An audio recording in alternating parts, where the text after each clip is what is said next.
Mr. Speaker, I want to express my condolences to the family of the citizen who passed away because of COVID. I think that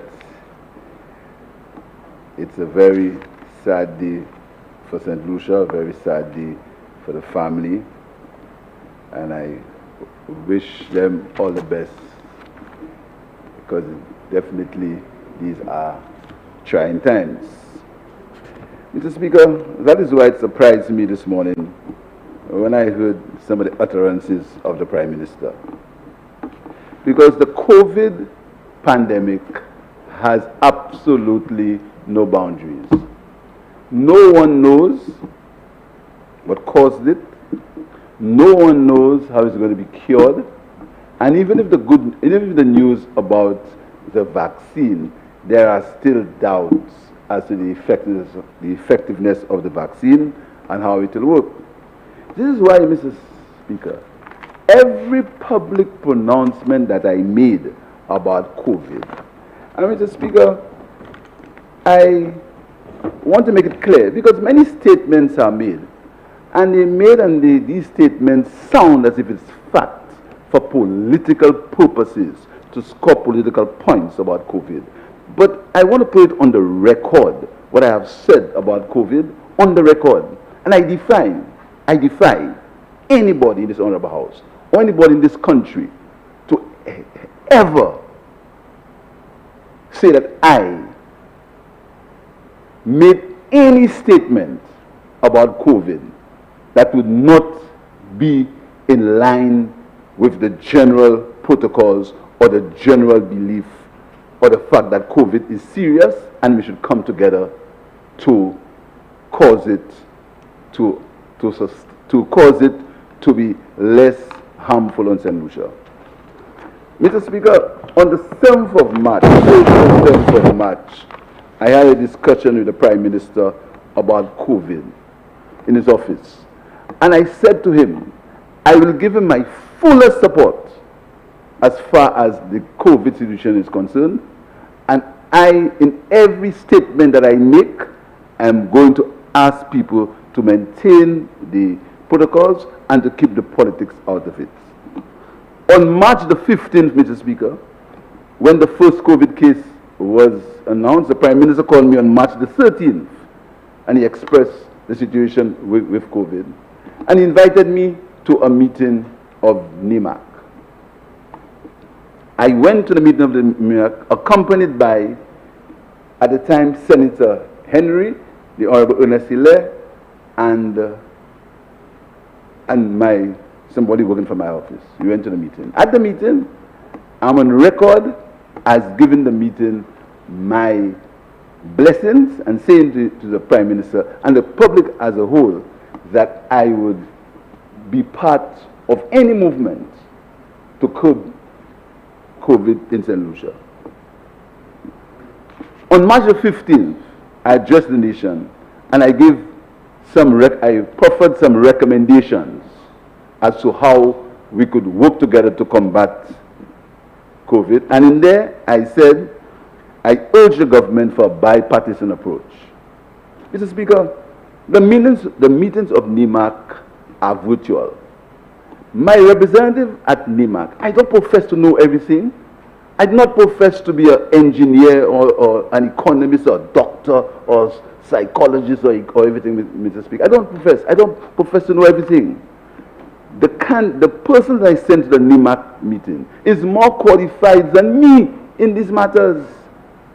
And the meetings are virtual. So my physical presence doesn't mean that I'm not listening or hearing what is saying, what is being said. NIMAC is not a legislative body. NIMAC has no powers in the parliament. So for somebody to make a hue and cry about and use that for political benefit, Mr. Speaker, about my salary, I do not legislate my own salary. When everybody becomes leader of the opposition, they will get the same salary as me. Anybody who becomes leader of the regards themselves, Mr. Speaker, it is unbecoming, Mr. Speaker, for serious crisis as COVID, for us to politicize it in that manner. It's unbecoming, Mr. Speaker. And I stand ready to work with the government to help to combat the COVID situation, even though we are still at odds in the world as to what caused it and how will it be cured. What I know is there are three things that must happen, that should happen: the wearing of masks, the sanitization, and the social distancing. And personally, Mr. Speaker, I have almost always worn a mask in public. I have said to my colleagues that our meetings must be either virtual or socially distant, or when we're there, we wear masks. But so to make cheap political mileage, Mr. Speaker, and implying that a march held by the opposition, which was sanctioned by the chief medical officer, sanctioned by all the authorities, has a relationship between a march and the spike in COVID cases, Mr. Speaker, is sad. It's depressing, Mr. Speaker. It's just as sad as depressing as the death we had this morning. And I think that we should desist, even whilst we are here to borrow $90 million, Mr. Speaker. We should desist from making these statements, because we live in extraordinary times, Mr. Speaker. And to believe, because the political clock is moving. I came here and I said, 4 years is not 40 years. They laughed at me. My statements on COVID, when I said that St. Lucia was not prepared for COVID, Mr. Speaker, I was ridiculed. I was castigated. No one waited. No one asked me, what do you mean by St. Lucia is not prepared? What do you mean? No one asked me that. I sent proposals to the Prime Minister. He never even responded. In fact, he responded with one line. He said, I will send it to my team. No one ever called me for any discussion, Mr. Speaker. No one ever called me. So when I said St. Lucia was not prepared, I was bombarded. I never, when the boasting was being made, we are the best in the world, I never criticized it. I never said you should not say that. I never said, that the government should not be boasting that they were the best prepared. I never said so. So now, Mr. Speaker, I find and I feel that we should change the discussion as far as COVID is concerned and stop the political posturing. Because I'm on record as pledging my support to the government, even when we were debating the state of emergency. I said there are some issues there that we think we have some problems with, but for the sake of the health of the country and for the sake of the development of some protocols to lessen the impact of COVID, I would go ahead, Mr. Speaker. So, Mr. Speaker, I feel no remorse. My party and I, Mr. Speaker, we have worked with the government in terms of trying to combat the spread of COVID, Mr. Speaker. But that doesn't mean we do not have an opinion. That doesn't mean that we must not disagree and voice our disagreements with what the government says or what the government does. Mr. Speaker, the Prime Minister of Barbados made a statement last week where she said that there ought to be 2 layers of testing. And she also said that 95% of the people who test positive for COVID are visitors. I'm not the one who said so. We never said so here. So to believe that because you've won an election, you are the supreme law, and everything you say is gospel, and no one can question what you say because you've won an election, Mr. Speaker, it's wrong. We reserve the right. We represent 37,000 people in this country. And in spite of all the vindictiveness and the abuse of power, we are going to continue to discuss the issues as it relates to COVID in St. Lucia, Mr. Speaker. Today, we are borrowing US $30 million for COVID response. And it's strange, Mr. Speaker, that borrowing, and on the other paper, there are two bills, the Public Finance Management Bill and the Public Procurement and Asset Disposal Bill. These are the prerequisites for policy-based loan. These are the prerequisites. And it's also very curious that the rash of direct awards have gone before that. The millions of dollars of direct awards that have been awarded in this country recently, all these direct awards were given before these bills came into Parliament. Mr. Speaker, the Public Procurement and Asset Disposal Bill, Mr. Speaker, was passed on the 22nd of September 2015 in this Parliament. It was assented to on the 13th of October 2015 in the Senate. It was passed in the Senate on the 14th, it was passed in the Senate on the 14th of 2015, and it was assented to by the Governor General on the 4th of November 2015. We lost the election in June 2016. This government refused. They refused to implement it. Now it's here for amendment. And it's going to be curious to see what the amendments are. Because in the meantime, the direct awards were going fast and furious. And the Public Procurement and Asset Disposal Bill puts a certain limit or certain level on the direct awards, Mr. Speaker. The Public Finance Management, same thing. Direct awards. But, Mr. Speaker, the time will come when you're going to debate these bills. So it's very curious that these bills are on the other paper when we are passing, when we are asking Parliament to pass the policy-based loans, Mr. Speaker. Very strange coincidence, very strange. But the fact is, that's what it is, Mr. Speaker. Mr. Speaker, as we go to borrow $30 million, this morning there was a report on the table in the name of transparency of $15 million that has been spent on the state of emergency, Mr. Speaker. But when we pass the bill today, we'd have borrowed $158 million as far as direct COVID response is concerned. We went in September, the IMF gave us $77 million, Mr. Speaker, for COVID response in the main. We've come here and we've asked questions about it. Because on the estimates of expenditure, there were items on the estimates that related to the RCF. We've had no response on that. And if you say it, you're castigated and you're abused if you bring these issues up, Mr. Speaker.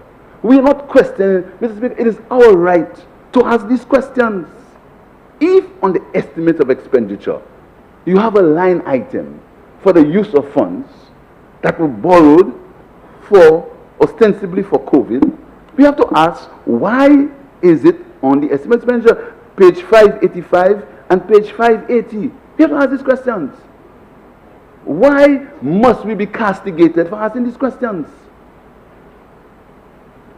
And we ask again, Mr. Speaker. We ask again. The $77 million that was borrowed for COVID from the IMF, how was it used? We're very happy. We're very happy.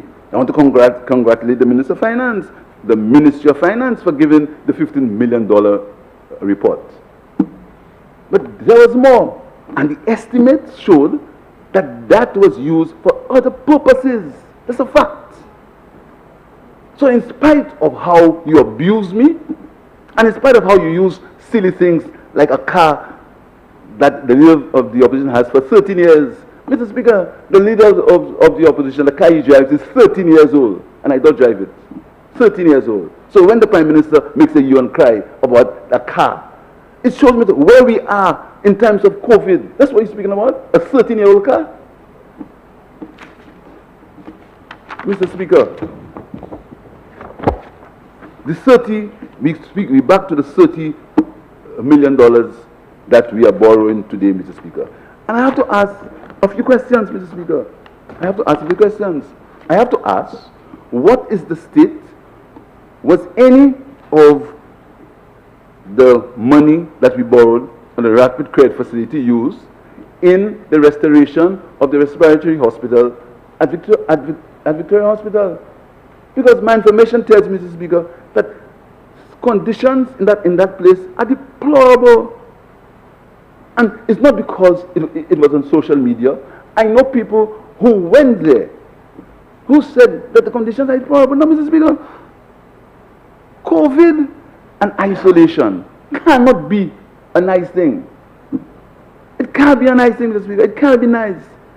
Mr. Speaker, for a human being to be in a room for 14 days with no contact, no physical contact with their family, their friends, Mr. Speaker, and in that room there is not a plug for a television, even though you want to bring your own. That's what I meant. That's what I meant when I said our preparation was not where it ought to be. That's what I meant. And they bring it back all the time. Even though I don't repeat it, they bring it back. So they go in there, so I'm going to go there this afternoon. They went there this morning twice. Because they want to look for political points, Mr. Speaker. If somebody is in isolation and you are prepared, you should know that any of us can go into isolation. Any of us can catch COVID. Any of us, Mr. Speaker. And the fact is, if someone is in isolation, they ought to be given to be comfortable in isolation. I made the point also that when somebody is suffering from COVID, they have not committed a crime, and I must say they have changed the protocols as when they go to collect the person. They've changed these protocols, and I applaud them for that. I applaud them for that. They've changed it. The people, they used to go and collect people as if these people are criminals. Mr. Speaker, any of us. So if I make the point that that you should have used some of these funds before and ensure that the conditions at the hospital were better, have I committed any crime? Am I against St. Lucia? Am I playing politics if I say that? Am I? Mr. Speaker, so again, I make a plea. So we make every effort that you can to improve conditions at the hospital, Mr. Speaker. Because any of us can go there. Mr. Speaker, I spoke about testing in my address on March the 15th. I spoke about testing. I believe that testing should be more widespread. This is why I made the recommendation that more laboratories should be given the power or the authority to test, Mr. Speaker. That's all. That's what I meant. We should have had the testing protocols heightened. Because the only way in which you can find out who is positive, who is negative, is if you test them. And the rate of tests that we are doing in St. Lucia, right now we have heightened it, but it was too slow at the beginning. The percentage of people that were being tested as compared to the population was too slow. That's what I meant. They never asked me. And I think that we should use some of these terms, some of that money, Mr. Speaker, for testing. Increase testing, Mr. Speaker. So number one, my suggestions for the COVID response and the use of these funds. One, Mr. Speaker, improve the situation at the respiratory hospital. Two, testing and surveillance. Increase the level of testing, Mr. Speaker, so more of us can get tested. Mr. Speaker, I also made the point about to reduce the transmission locally. And I said to the Prime Minister, both verbally, anytime, Mr. Speaker. And this is why it's surprising to hear the Prime Minister make these statements. Because anytime he's called me about COVID, not very often, I have said to him, you have my cooperation. When there was the spread, when there was the issue in Denver North, Mr. Speaker, the Prime Minister called the member for Denver North, and then he called me. I said to him, I will discuss it with the member for Denver North, and we said, yes, we'll give you our cooperation. So to come here and to behave in that kind of way, Mr. Speaker, is to say the least distasteful.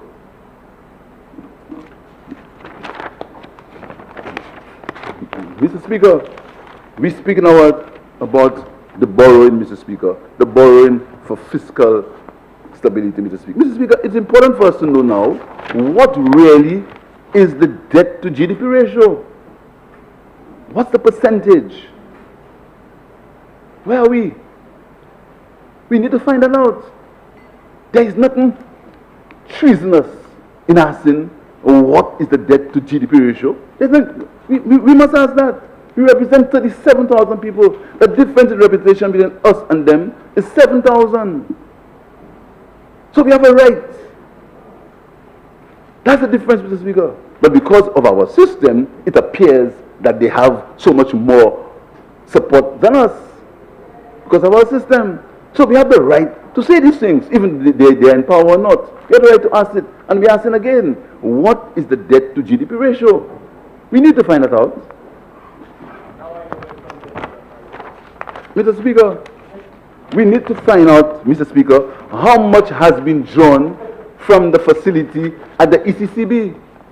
How much has St. Lucia drawn down? Have we exhausted our facility at the ECCB? How much have we drawn down? We're not saying that it wasn't necessary to draw it down. We are saying how much has been drawn down from the ECCB. Because we know that the drawdowns go on a certain ratio, and each island has a certain portion, to say it lightly, based on the economic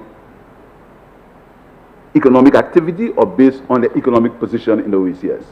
So what has been our drawdown? You have to ask that question, Mr. Speaker. Mr. Speaker, this morning the Prime Minister said that the revenues have increased. Revenues have increased by so much. He's not told us how many passports we've sold from the CIP. And he hasn't told us either that selling these passports, they are bought for bonds.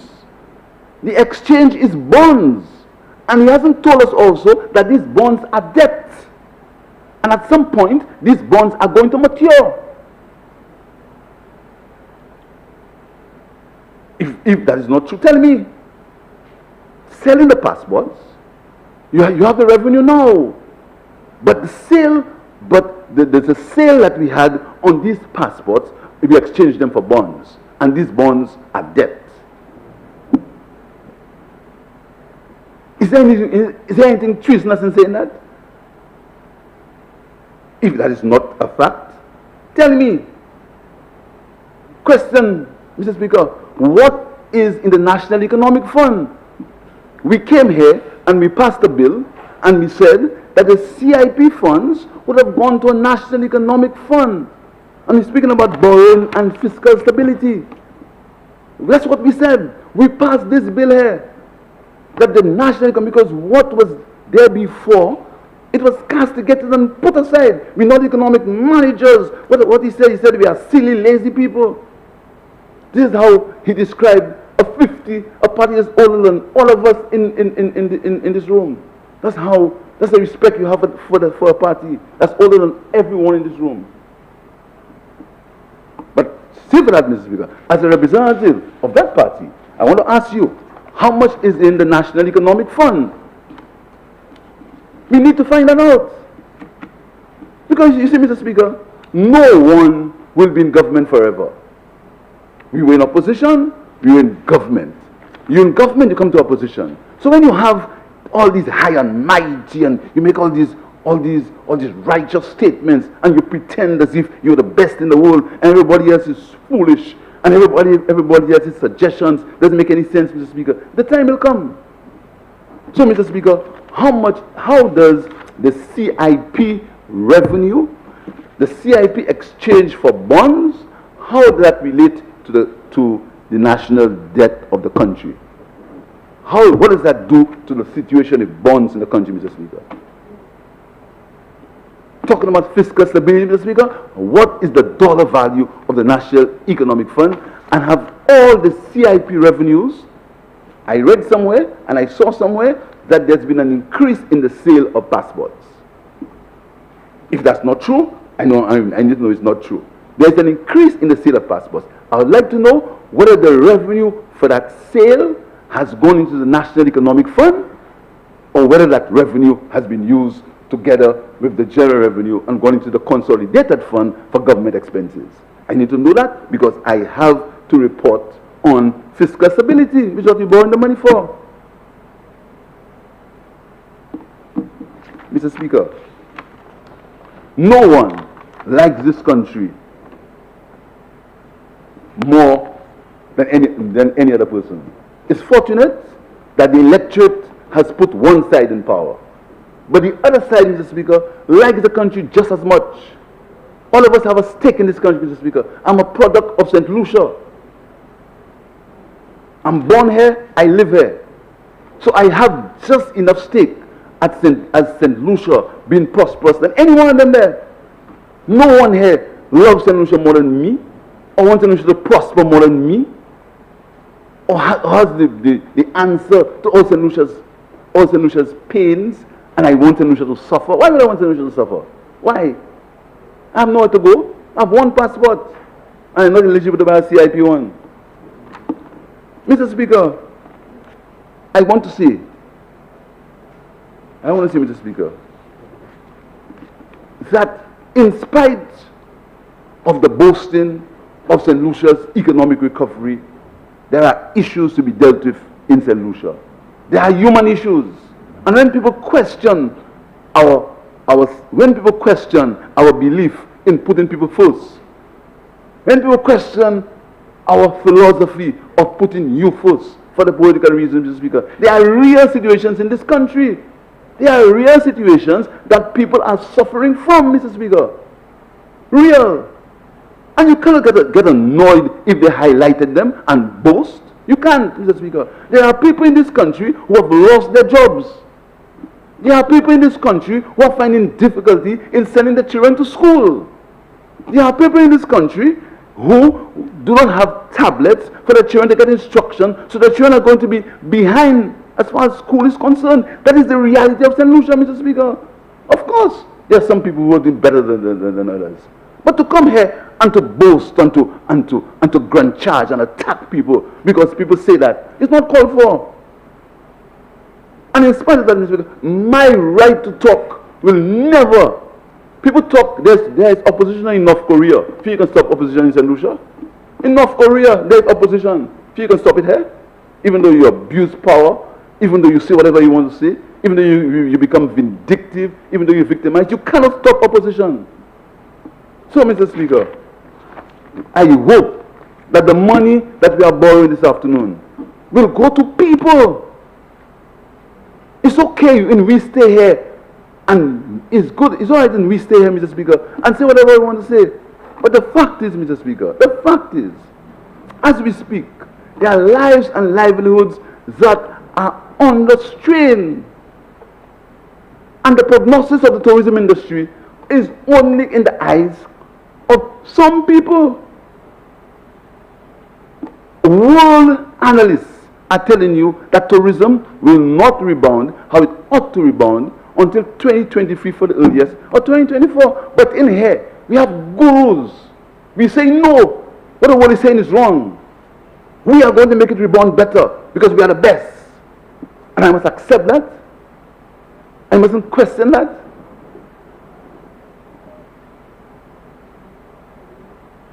Everybody is saying that's not going to be the case, but you here and you're saying it's the case. And I must accept it because you say it. So, Mr. Speaker, I hope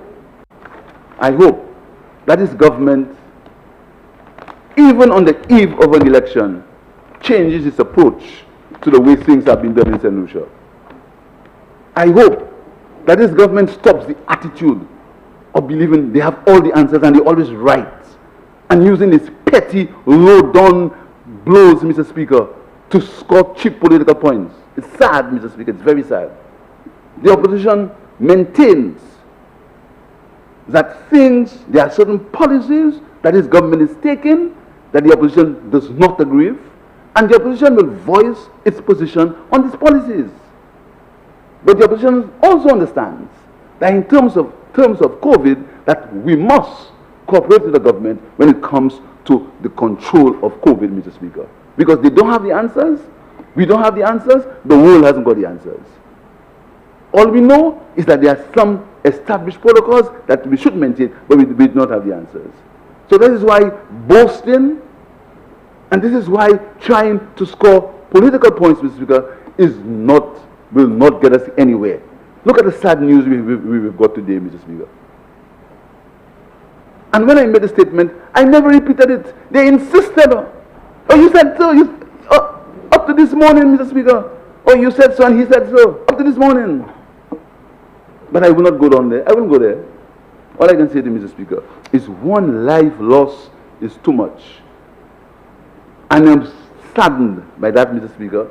And I hope that we take it as a warning that we should not be too boastful, we should not be too antagonistic, we should not use our power to abuse people, we should not be so vindictive, and we should speak the truth.